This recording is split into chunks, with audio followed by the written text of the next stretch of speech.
Oh, bloody hell, it's moving. Is it? Yeah. Slowly. No, it stopped moving. It was moving. It moved about a bit. I was hoping for more than that. Well, no, I mean, it moved a bit. It really did move. Yeah, okay. Now it's going round and round. We should just slip out. Bloody Well, it hell. didn't just slide out. But it has moved a bit, hasn't it? It moved, yeah. It moved about the same amount it moved yesterday. Go and have a look.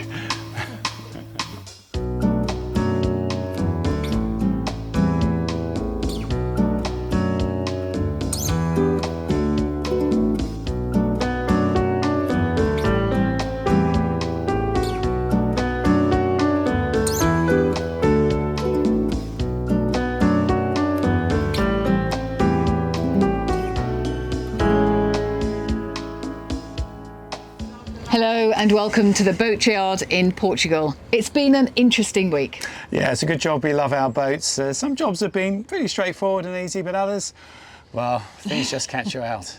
They do. I hope you like the film. Coming up, how long does it take before you resort to brute force? Taking off the varnish, ready for a beautiful new coat. And now we have the rudder off, it's time to service the stuffing box. Okay, it's time to have a look at the stuffing box, which we have on the rudder shaft to stop water coming back and into the boat, and that's accessed through here, just a little hole at the back of the bed because there's no sort of lazarette on this boat. And yeah, that's what you've got. It's 4 big bolts holding in this plate, which has a massive bearing on the top of it. So it's a ball race bearing in here, so I can take that out, clean that all out and re-grease it. But once that's out, I should be able to get to the stuffing box below. For those not familiar with what a stuffing box does, you'll find them on boats where you have shafts going through the hull. Rudders are mounted on a shaft which you can turn to steer the boat. You can see that without the shaft in, you basically get a hole in your boat. And even with the rudder shaft in place, it's never going to fit tight enough to stop the water leaking past. This is where the stuffing box comes in. Rings of flax or a more modern alternative are placed in a cutout in the tube. Then an end cap with a ring to press down on the packing is put on top and slowly screwed down to compress the rings until they expand inwards and form a seal against the shaft. It needs to be adjusted to stop the water but not make the shaft too hard to turn. In fact, in most installations, especially prop shafts, you'll need a small seepage, about a drip a second, to lubricate and cool the shaft. Can't really see, well, not really, but not on the camera, but with the naked eye, as you look down the shaft, you see a bit that's slightly more matte. The matte bit is the flax, so that's what you sort of squash down when you do up the stuffing box to squeeze in against the shaft and stop the water coming up and in. It's something that you should be able to get to easily, really, to be able to adjust, to do up every now and again if it starts to leak, but on this boat, really difficult to get to. So yeah, it's got to work well. I mean, it has worked well, it's never leaked. I think there was a tiny bit coming in, just within the last sort of few months, very little, so that's okay. So I want to make sure it's right. Got to get all this out, get some new flax, repack it. So first of all, good thing, there seems to be no play in this bearing. Absolutely solid. Shouldn't be, there's not really any pressure on it ever. So we'll just clean that out and re-grease it once I've got it off.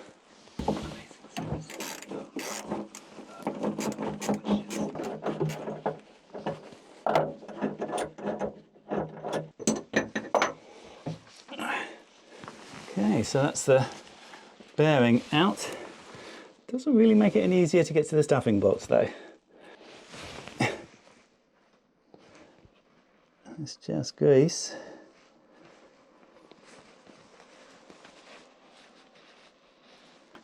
Okay, once you get the grease off and a light in there, you can sort of see you can get into the nuts either side. That one's in the dark at the moment, but yeah, not easy, but you can get to them.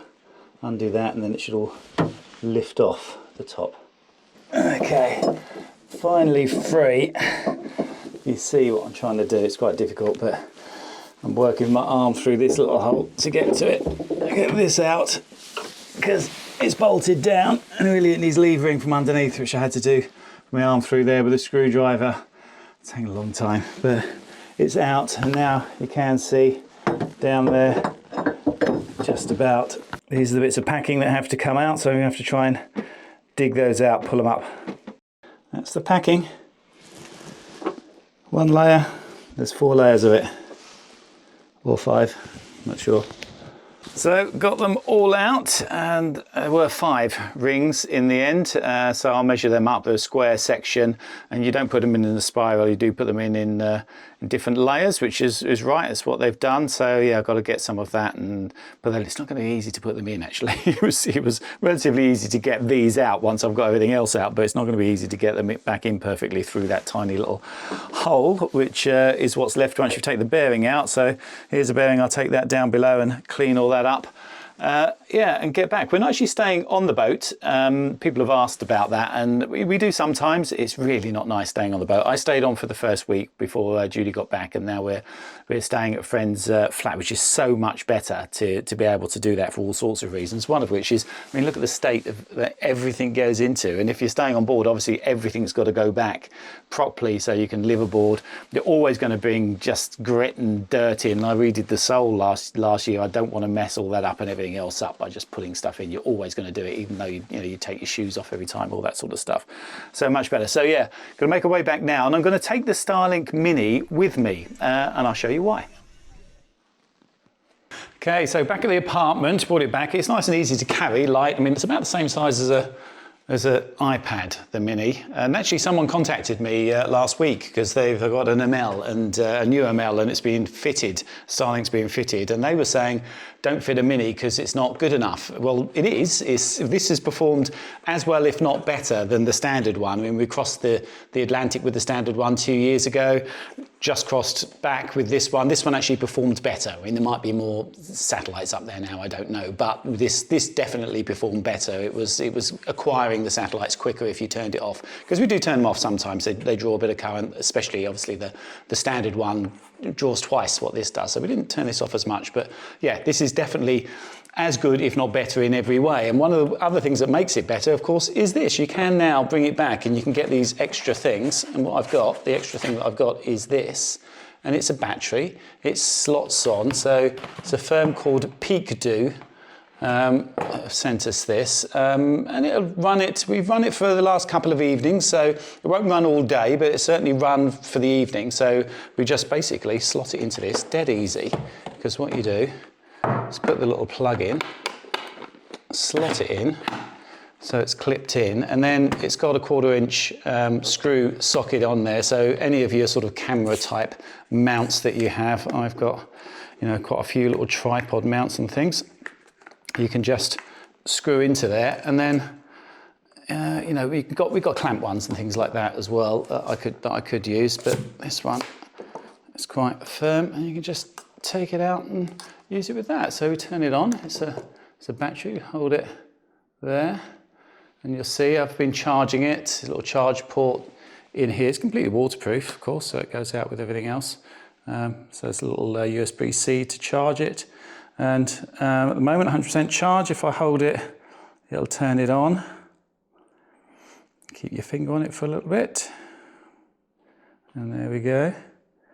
So it'll start, it'll show what current it's drawing for 33 watts at the beginning. That'll go down, obviously, as it keeps going. Let's just take the bit of plastic off it, turn it back on so we can see it.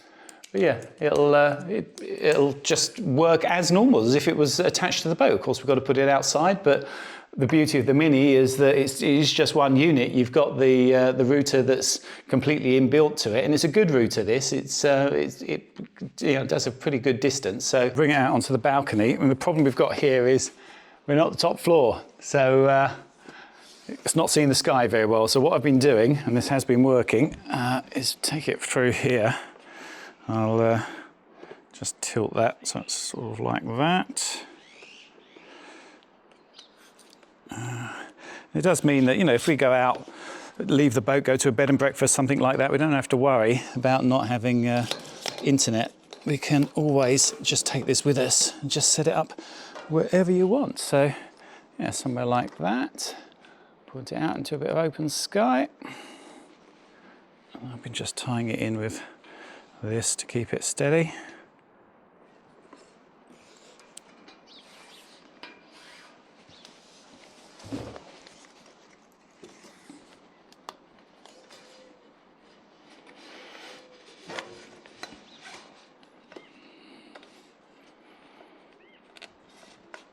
There we go.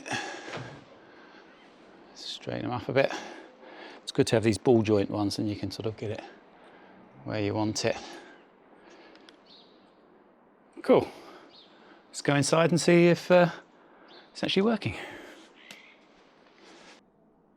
And there you go, we are online. Took about 3 minutes. So yeah, I think that's something we'll definitely make use of a lot. Every time we leave the boat, we can just easily take the antenna with us. And of course, if you're on a long passage, you could keep that device in your grab bag. And then if you've got time before you get in the life raft, if you whip the aerial off, as you saw, it only takes a couple of seconds, and you'll have it with you. You've got full connection from the life raft, which would be amazing.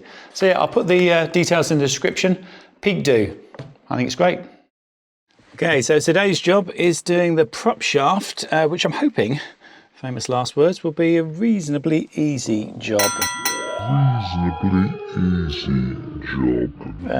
Looks like it's just the 6 Allen screws that you take out this side and then just rotate it, take the other side out, and it should just pull out of there. We've got the Volvo dripless seal, which you access through a hatch in the aft cabin, so it should just slide out through that. And then, you know, because it's got this system with the Aqua Drive, I'm hoping it will slide out of there quite easily, because normally there's sort of a bell end on here which clamps on, that goes straight onto the gearbox, and they can be really tight. These systems are really good, these Aqua Drive type things, because they just put that little bit of slack in the system, smooth everything out, but also make it that the alignment doesn't have to be absolutely perfect. They can sort of soak up a little bit of misalignment between the engine and the prop shaft, because that's usually a cause of everything going wrong. If you've got that alignment wrong, it will wear your cutlass bearing out at the very least, but it will do all sorts of damage if you do that. So yeah, these things are good to have.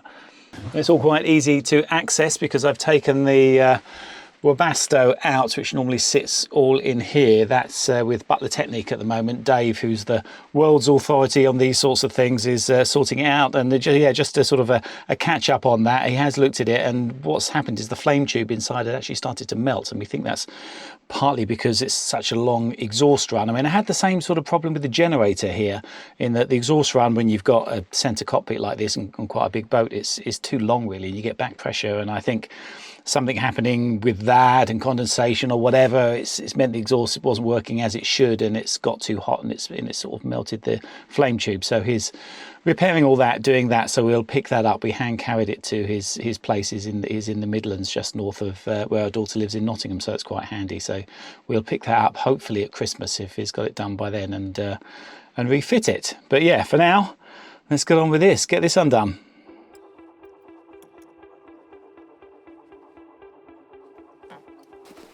Six Allen boats in good condition come out no problem.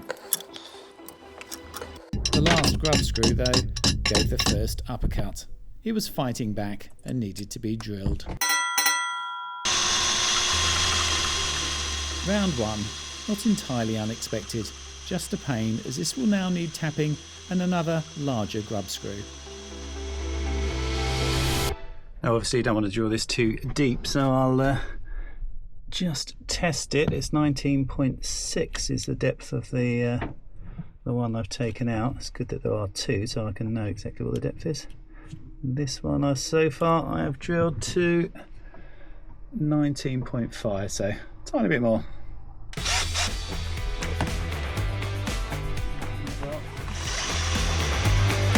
All free now, just got to pull it out. Okay, so it's going to be a bit sticky. A bit of wood and a large screwdriver will do it.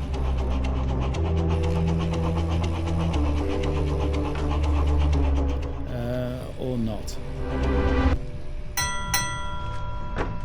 And for those of you putting bets on which round would bring out the lump hammer, sorry to disappoint you, I resorted to it in round 2.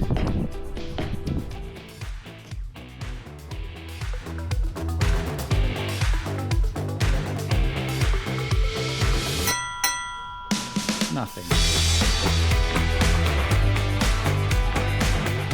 So I've got some scrap Rudder board and a scissor jack from the hire car. I should be able to fashion something even with this unhelpful shape.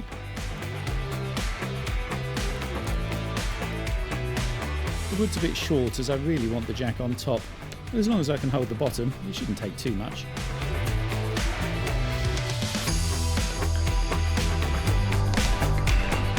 It's almost certainly going to be too much stretch in this rope, but it's worth a go.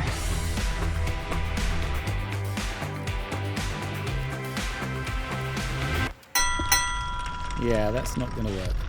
Nothing for it. Time for a scavenger hunt.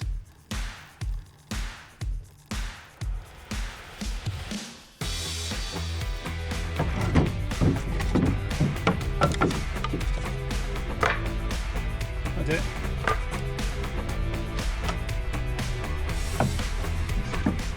It's a lot of messing about, but hey, we love our boats, and it's worth it, right?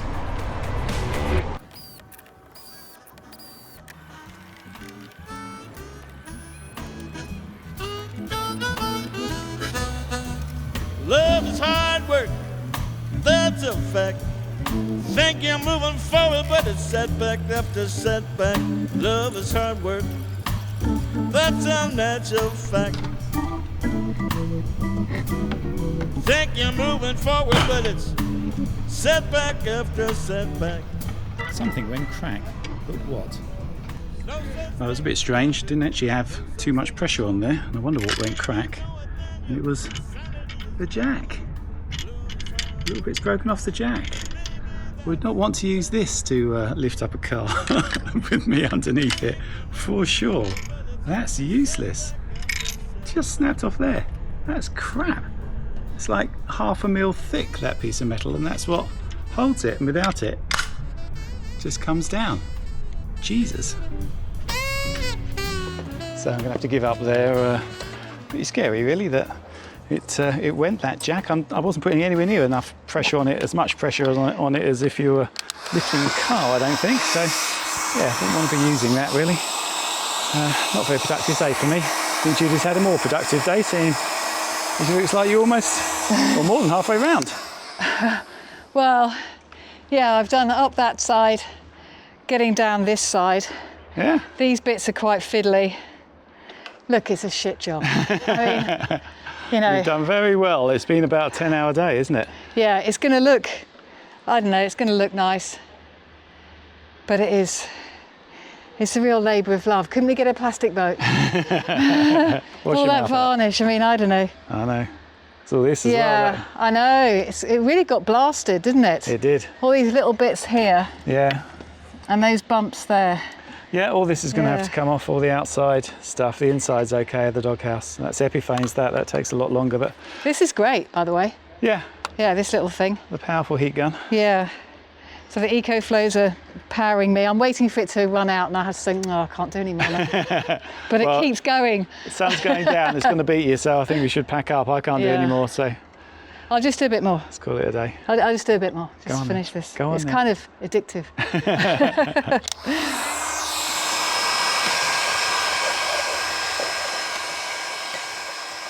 There's something quite satisfying about scraping off old varnish. Good for the soul.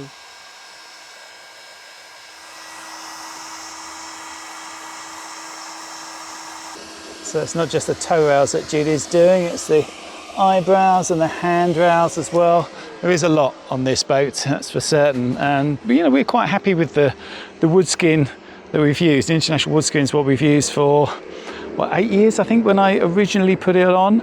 In 2 of those years, obviously, in the Caribbean, so that's not easy on it, but it hasn't done quite as well as I thought. I mean, it is easy to put on. 3 coats, you don't have to sand between, so there's that. You've got to weigh up with, you know, how difficult some varnishes are to put on. So yeah, we'll have a think about what we're going to replace with. Because yeah, I mean, one of the main things, you see all the marks there, is where it has actually gone through. If that does happen and you recoat you do see the marks. It gets more and more patchy, so that's annoying. You know, I was hoping that, you know, if you do get bits where a rope's worn through it, it just wears away, because that's what it tends to do. It doesn't crack so much as a normal one. It just sort of has little bits that wear away. That when you patch it, it would sort of look good, but it doesn't. It just gets, you know, it's a different colour and you see it all.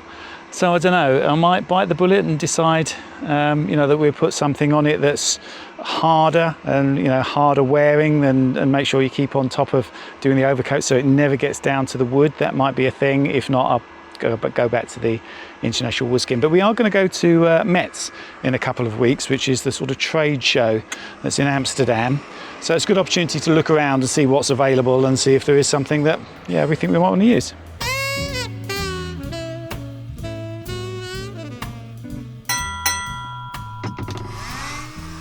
Before Judy gets going with the heat gun, I'm going to borrow it. Let's get this thing really hot and expanded. Some people say love's a mug's game. And yes, I'm not beyond using a cold chisel.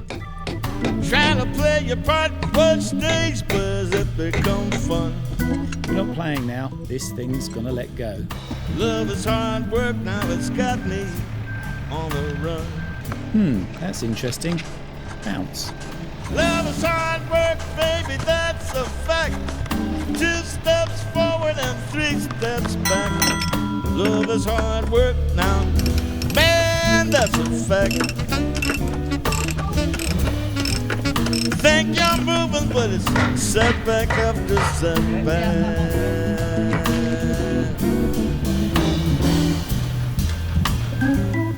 So, thinking about it, the reason I think bashing it, leaving it, all those sorts of things, especially the impact type shock that we've been giving it, hasn't been having the effect that maybe you might assume it should have, is because of the aqua drive. I mean, basically, you're pulling on this to try and pull that out, but it's attached to the bulkhead. This bulkhead is obviously very strong, but it's not directly attached to it. So it's not a solid thing, so it's just pulling against these bits of rubber. And that's why on that last one, you could actually see the movement is coming out, compressing these and coming back again. So that means you're not getting the shock that you want on this. So now, having pulled that away, I can bash it in that direction, and that is a solid shock on that unit without any rubber in the way. So let's see if that works. Think you're moving forward, but it's setback after setback. Love is hard work, that's a natural fact. It moved, it definitely moved. Think you're moving forward, but it's setback. Well, you can help after just stand out, and setback. once it starts coming out, you can pull it. He says confidently. Okay. So this one's going to work, right? It's going to work. Okay.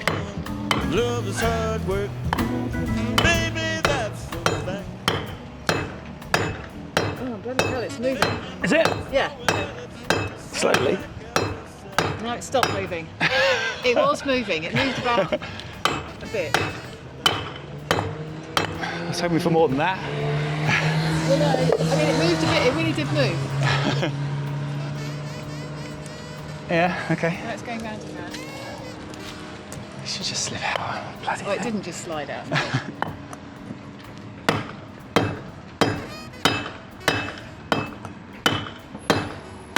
It's not moving at all now, Steve. No. No, it's not. Jeez. But it has moved a bit, hasn't it? Moved, yeah. It moved about the same amount it moved yesterday. Go and have a look. Love is hard work, now it's So, got yeah, me look what it's done is it's on the run. dragged the whole thing further out. This isn't moving out of there by banging it. It's just dragging the whole lot. So yeah, I've just got to clear this from up here. I'll take these screws out and see if I can bang it out. I don't really know what the connection is between that and whether banging it is going to cause any damage to it, which is why I've been trying to bang here, but obviously I can't get a swing at that. If I bang on this, it might be easier, but I don't want to damage it.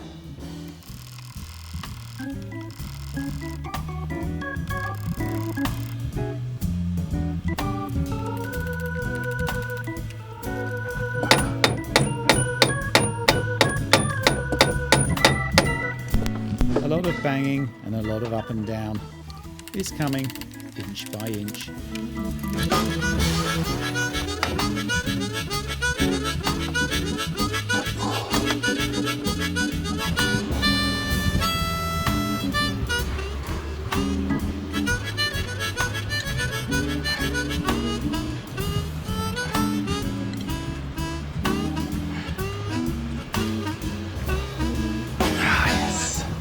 Oh yes. Come on.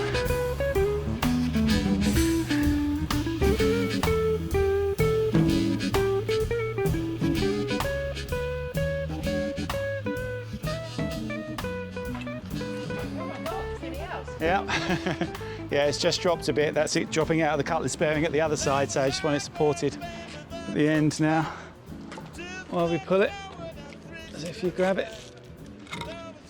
That's it, twist it as we go.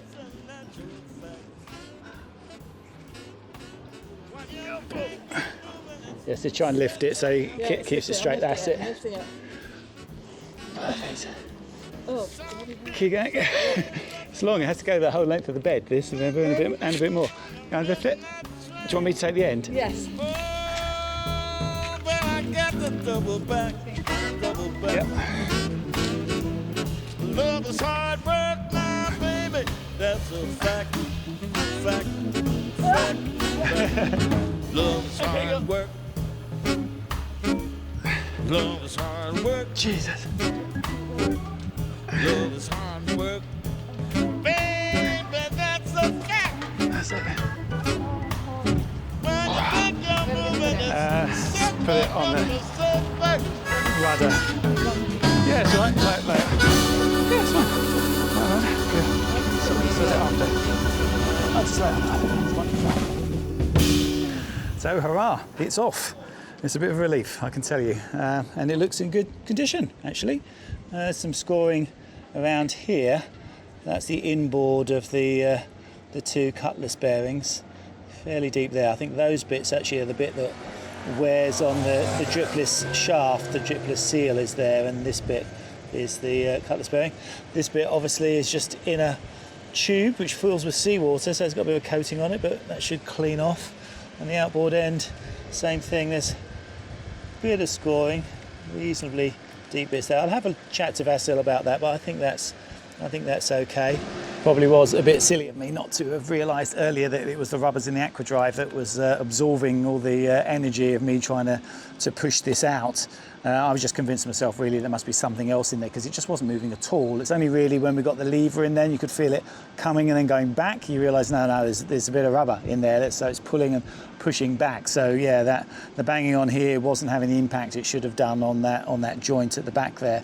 And it's odd because people don't really think about how the drive works in a boat, because the propeller creates a drive and it pushes the prop shaft, and the prop shaft normally pushes the engine, and the engine via the engine mounts is pushing the boat along, which is why something like an aqua drive is a really good thing, because it means that it's not the engine that's pushing the boat along via the engine mounts and wearing the engine mounts out. What it's doing is a prop shaft pushes on the back end of that aqua drive, which is bolted up against the bulkhead, which is part of the hull. So it's the boat that's being pushed along, not the engine. So that's why they're such a good thing. But I should have realised that that's in the system. It's got rubber in there, not really getting the impact I wanted. But we're out now anyway. Hurrah. Lightly does it with the cleaning. As we all know, smoothly polished stainless isn't just for looks, it's for protection. Yeah, the relief is that it came out in one piece. It all looks good. I mean, a few marks in it, but I think that'll be fine, I think. Yeah, and when it goes back, we're going to put it a little bit further out so that we can put a rope cutter on, because we haven't had a rope cutter for a couple of years, and it would be nice to have one. We put it on in Turkey, but it was just a bit tight. It was sort of squeaking, so we just dived down to it and took it off for the time being. It just needs an extra 5 mil, 10 mil, I think, and hopefully bringing it back will put those wear marks in a slightly different spot as well. So that might be good. But yeah, all good, and you're doing well with your scraping. Yeah. Almost done. It's just it's mindful. I think I'll go with that. Mindful scraping. You get in the zone, don't you? You do. You get in the zone. Yeah. But I'm looking forward to going to Met, because I think there we will see. Well, different things that you can have on the boat, new things. Things are developing all the time, aren't they? We haven't been before. It's a big Yeah. trade show. It's got Yeah. everything there. So yeah, we're a good place to find, you know, things like good varnishes, Yes. that sort of stuff.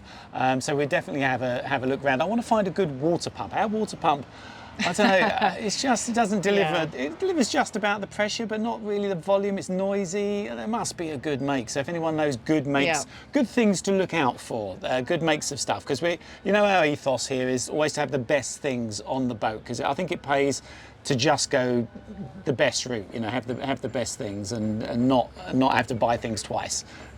I think that's a good plan. Don't you?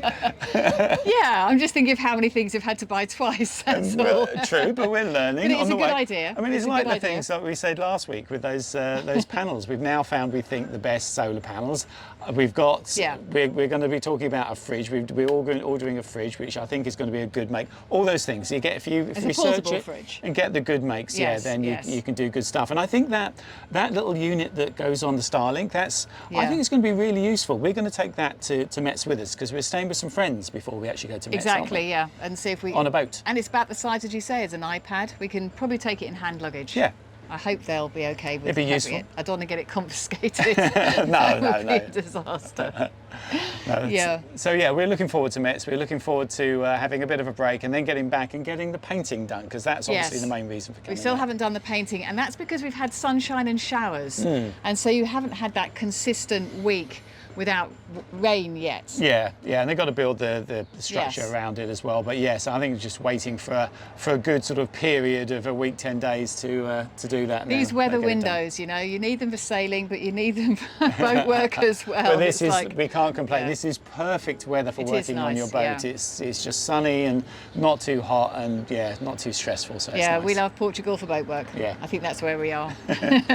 Well, thank you very much to our patrons. Thank you to our subscribers, and thank you for watching, and we'll see you next time. Thanks for watching.